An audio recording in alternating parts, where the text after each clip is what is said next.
জানিয়ে দিব এই মুহূর্তে পাওয়া সর্বশেষ বাংলা সংবাদ। শুরুতেই শিরোনাম। ৬ পুলিশ ও ২ আওয়ামী লীগ নেতার বিরুদ্ধে গ্রেপ্তারি পরোয়ানা আন্তর্জাতিক অপরাধ আদালতে।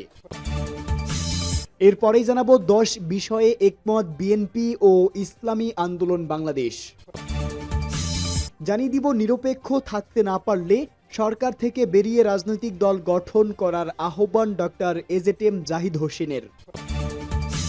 এরপরেই জানাবো সেফ গেম প্লে না করতে পারাটা হাসানাতের বড় সমস্যা বলে সার্জিস আলমের মন্তব্য। এবং সর্বশেষ জানাবো এত রক্তপাতের পরও কি আওয়ামী লীগ ঘুরে দাঁড়াতে পারবে, আল জাজিরার বিশেষ এক প্রতিবেদন। শুনছিলেন সংবাদ শিরোনাম, এবারে বিস্তারিত। ৬ পুলিশ ও ২ আওয়ামী লীগ নেতার বিরুদ্ধে গ্রেপ্তারি পরোয়ানা। ঢাকা শহরের সবচেয়ে আলোচিত হত্যাকাণ্ডের ঘটনায় ৮ জনের বিরুদ্ধে গ্রেপ্তারি পরোয়ানা জারি করেছেন আন্তর্জাতিক অপরাধ ট্রাইব্যুনাল। আন্তর্জাতিক অপরাধ ট্রাইব্যুনালের এক ব্রিফিংয়ে এই কথা জানান ট্রাইব্যুনালের চিফ প্রসিকিউটর মোহাম্মদ তাজুল ইসলাম। তিনি বলেন, আজকে ৮ জনের বিরুদ্ধে গ্রেপ্তারি পরোয়ানা জারি করা হয়েছে, যাদের মধ্যে ৬ জন হচ্ছেন পুলিশ, বাকি ২ জন হচ্ছেন আওয়ামী লীগ নেতা। তাদের বিরুদ্ধে আমাদের তদন্ত সংস্থা সরাসরি সম্পৃক্ততার প্রমাণ পেয়েছেন। তাজুল ইসলাম বলেন, আজকে যাদের বিরুদ্ধে ওয়ারেন্ট হয়েছে তারা প্রত্যেকের বিরুদ্ধে ঢাকা শহরের সবচেয়ে চাঞ্চল্যকর হত্যাকাণ্ডের সঙ্গে সরাসরি সম্পৃক্ততা নিশ্চিত হওয়ার পরই তদন্ত সংস্থা তাদের বিরুদ্ধে গ্রেপ্তারি পরোয়ানা চেয়েছেন। 4টি পিটিশনের আলাদা আলাদাভাবে মোট ৮ জনের বিরুদ্ধে গ্রেপ্তারি পরোয়ানা জারি করা হয়েছে। ১০ বিষয়ে একমত বিএনপি ও ইসলামী আন্দোলন। ইসলামী শরিয়া বিরোধী কোনো সিদ্ধান্ত না নেওয়া ও ইসলাম বিরোধী কেউ কোনো কথা না বলা সহ ১০ বিষয়ে ঐক্যমত হয়েছে বিএনপি ও ইসলামী আন্দোলন বাংলাদেশ। পল্টনের ইসলামী আন্দোলনের কেন্দ্রীয় কার্যালয়ে প্রায় ১.৫ ঘন্টার বৈঠক শেষে বিএনপির মহাসচিব মির্জা ফখরুল ইসলাম আলমগীর সাংবাদিকদের একথা জানান।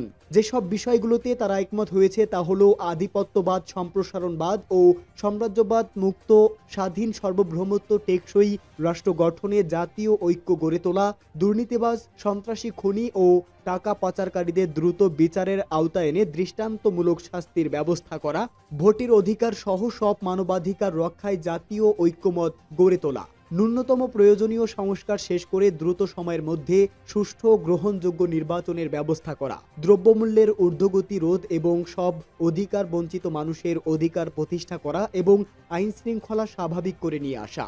আওয়ামী ফ্যাসিবাদ বিরোধী সব শক্তি দেশ পুনর্গঠনে ঐক্যবদ্ধভাবে কাজ করব। ফ্যাসিবাদ বিরোধী শক্তিগুলো একে অপরের বিরুদ্ধে আঘাত করে কথা বলবো না। আগামীতে যাতে আওয়ামী লীগের মতো আর কোনো ফ্যাসিবাদী শক্তি ক্ষমতায় আসতে না পারে সে ব্যাপারে আমরা রাজনৈতিকভাবে ঐক্যবদ্ধ থাকব।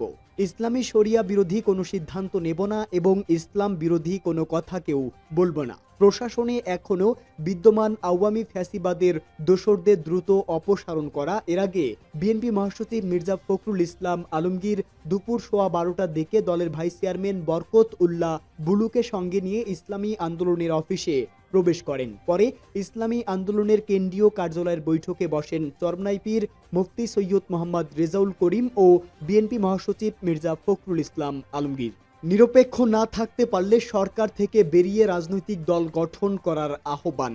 অন্তর্বর্তী সরকারের কোনো সদস্য যদি নিরপেক্ষ না থাকতে পারেন তাহলে সরকার থেকে বিদায় নিয়ে রাজনৈতিক দল গঠন করতে প্রধান উপদেষ্টা ডক্টর মোহাম্মদ ইউনূসের প্রতি আহ্বান জানিয়েছেন বিএনপির স্থায়ী কমিটির সদস্য ও বেগম খালেদা জিয়ার ব্যক্তিগত চিকিৎসক এজেটেম জাহিদ হোসেন। লন্ডনে আরাফাত রহমান কোকোর ১০ম মৃত্যুবার্ষিকী উপলক্ষে আরাফাত রহমান কোকো স্মৃতি কল্যাণ ট্রাস্ট ইউকের আলোচনা সভায় এই আহ্বান জানান তিনি। শহীদ প্রেসিডেন্ট জিয়াউর রহমান ও বিএনপি চেয়ারপারসন বেগম খালেদা জিয়ার কনিষ্ঠ সন্তান ও সফল ক্রীড়া সংগঠক মরহুম আরাফাত রহমান কোকোর ১০ম মৃত্যুবার্ষিকী উপলক্ষে লন্ডনে আলোচনা সভা ও দোয়া মাহফিলের আয়োজন করা হয়। আরাফাত রহমান কোকো স্মৃতি কল্যাণ ট্রাস্ট ইউকে এ মাহফিলের আয়োজন করে। এতে আরও উপস্থিত ছিলেন বিএনপি চেয়ারপারসনের উপদেষ্টা ডক্টর এনামুল হক চৌধুরী ও বেগম খালেদা জিয়ার একান্ত সচিব আব্দুস সত্তার সহ আরও অনেকেই। গতরাতে ঢাকা বিশ্ববিদ্যালয় ও 7 কলেজের শিক্ষার্থীদের সংঘর্ষের সময় পরিস্থিতি সামাল দিতে গিয়ে তোপের মুখে পড়েন বৈষম্য বিরোধী ছাত্র আন্দোলনের আহ্বায়ক হাসানাত আব্দুল্লাহ। এ নিয়ে সামাজিক যোগাযোগ মাধ্যমে চলছে আলোচনা সমালোচনা। তবে এমন পরিস্থিতিতে হাসানাতের পাশে দাঁড়ালেন বৈষম্য বিরোধী ছাত্র আন্দোলনের আরেক সমন্বয়ক শারজিস আলম। সমালোচনাকারীদের এক হাত দিয়ে হাসানাতের প্রশংসা করেন শারজিস। তিনি বলেন, এই মাথা গরম খ্যাপাটে ছেলেটার দোষ হচ্ছে যখনই কোথাও অস্থিতিশীল অবস্থা দেখা যায়, ষড়যন্ত্রের গন্ধ পাওয়া যায়, তখনই কোনো কিছু চিন্তা না করে সমাধানের জন্য ছুটে যায়, হোক সেটা ক্যাম্পাস, রাজপথ কিংবা অন্য কোথাও। আজ দুপুরে নিজের ভেরিফাইড ফেসবুক পেজে এসব কথা বলেন হাসানাত। পাশাপাশি আশপাশে এমন বহুত শত্রু আছে যারা সুযোগ পেলে খুন করে ফেলবে, এটা জানার পরেও মবের মধ্যে ঢুকে মারামারি থামানোর কথা বলতে হ্যাডাম লাগে বলেও মন্তব্য করেছেন তিনি। এত রক্তপাতের পর আওয়ামী লীগ কি আবারও ঘুরে দাঁড়াতে পারবে? আল জাজিরার বিশেষ প্রতিবেদন। 16 জুলাই 2024 তৎকালীন প্রধানমন্ত্রী শেখ হাসিনা সরকারের বিরুদ্ধে প্রতিবাদ করতে গিয়ে রংপুরে পুলিশের গুলিতে নিহত হন ছাত্রনেতা আবু সাইদ। তখন এক অদ্ভুত দৃশ্যের অবতারণা হয় রাজধানী ঢাকায়। মৎস্য ও প্রাণী সম্পদ মন্ত্রণালয়ে আওয়ামী লীগের শীর্ষ নেতা ও সরকারের মন্ত্রী আব্দুর রহমান তার অফিসে বসে স্থানীয় এক কবির কবিতা আবৃত্তি উপভোগ করেন। সেদিনের একটি ভিডিওতে দেখা যায় আব্দুর রহমান তার চেয়ারে হেলান দিয়ে বসে আছেন, ডান গালে হাত দিয়ে মন্ত্রমুগ্ধের মতো সেই কবিতা পাঠ শুনছেন। কবিতা শেষে তার মন্তব্য অসাধারণ। ঠিক সেই সময় তাকে জানানো হয় রংপুরে পুলিশের গুলিতে আবু সাইদের মৃত্যুর সংবাদ। তিনি সব উদ্বেগ উড়িয়ে দিয়ে আত্মবিশ্বাসী কণ্ঠে বলেন, আরে কিছুই হবে না, নেত্রী সব সামাল দেবেন। পুলিশের বন্দুকের সামনে আবু সাইদের বুক পেতে দেওয়ার ওই ভিডিও মুহূর্তেই ছড়িয়ে পড়ে গোটা বিশ্বে। রাস্তায় রাস্তায় নেমে আসে ছাত্ররা। পরিস্থিতি সামাল দিতে সারা দেশে ইন্টারনেট সংযোগ বিচ্ছিন্ন করে সরকার। কিন্তু এর ঠিক 3 সপ্তাহের কম সময় পর কর্তৃত্ববাদ ও বর্বরতার অভিযোগে অভিযুক্ত হাসিনা ছাত্র জনতা তীব্র আন্দোলনের মুখে দেশ ছেড়ে ভারত পালিয়ে যেতে বাধ্য হন। এই সময় সরকারের আইন প্রয়োগকারী কর্মকর্তারা 834 জনকে হত্যা করে। নারী ও শিশু সহ আরো 20,000-এর বেশি আহত হন। তীব্র গণ অভ্যুত্থানের মুখে 5 আগস্ট শেখ হাসিনা দেশ ছেড়ে ভারতে পালিয়ে যাওয়ার মাধ্যমে শেষ হয় তার 16 বছরের ফ্যাসিবাদী শাসন। এখন 5 মাস পর তার দলের রাজনৈতিক অবস্থান কি? বাংলাদেশের জন্মের আগে প্রতিষ্ঠা পাওয়া এই দলটি কি পুনরায় ফিরতে পারবে সক্রিয় রাজনীতিতে?